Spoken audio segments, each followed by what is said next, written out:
Намын гишүүнээс бүртгүүлэх сандыг ерөнхий сайд гаргаад хөргүүлсэн Хяналтын өргөөрөөс асуу. Энэ асуудал руу тантай холбоотой нүүдэж Хяналтын өргөөрөө нэг дуудсан би бас очиж уулзсан. Надаас өргөдлөө өгөх хүсэлт тавьсан.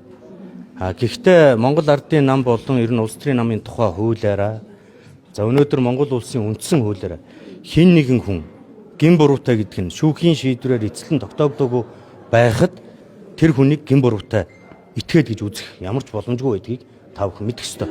Улс төрийн зорилгоор тийм үү?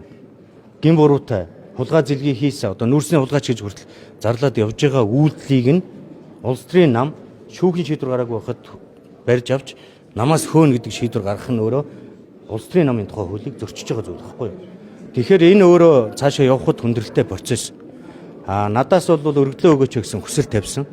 Би өөрөө гин буруугүй намайг гин буруутай гэж шүүхийн эцэслэн шийдвэр гараагүй ийм нөхцөл дээр би өргөдлөө өгөөд явна гэдэг ойлголт бол нэгдүгürt байхгүй гэж байна. Тий.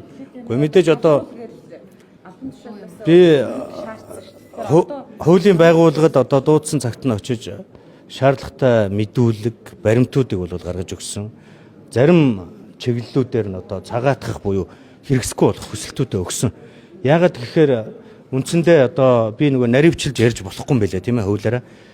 Зарим зүйлүүд дээр бол санал нийлэхгүй, нотлогдохгүй зүйлүүд нь бас байгаа учраас эдгээр зүйлүүд дээр одоо би саяхан нэг хэвлэл дээр өгсөн шүү дээ. Хуулийн байгууллага хүнийг дан ганц гин буруутай гэж тогтоохын төлөө гэхээс илүүтэйгээр олон нийтийн дунд үүссэн хардталт зарим улс төрчдийн зүгээс хийсэн мэдэгдэл энэ олон зүйлүүдийг нэг талд нь гаргаад гин буруутай бол гин буруутай, гин буруугүй бол цагаатгах энэ үүргийг хүлээх ёстой гэдэг ийм л байр суурь үүднээс хандж байгаа. Би бол одоо хуулийн байгууллагын үйл ажиллагаанд хүндэтгэлтэй хандаж байгаа учраас хэвлэл мэдээлэлд ямар нэгэн байдлаар ерөөсөө мэдээлэл өгөөгүй улс төрийн янз бүрийн мэдээлэл өөрийгөө өмөрч бол өнөөдрийг хүртэл огт хийгээгүй явж байгаа гэдгийг бас та бүхэндээ хэлхийг хүсэж байна.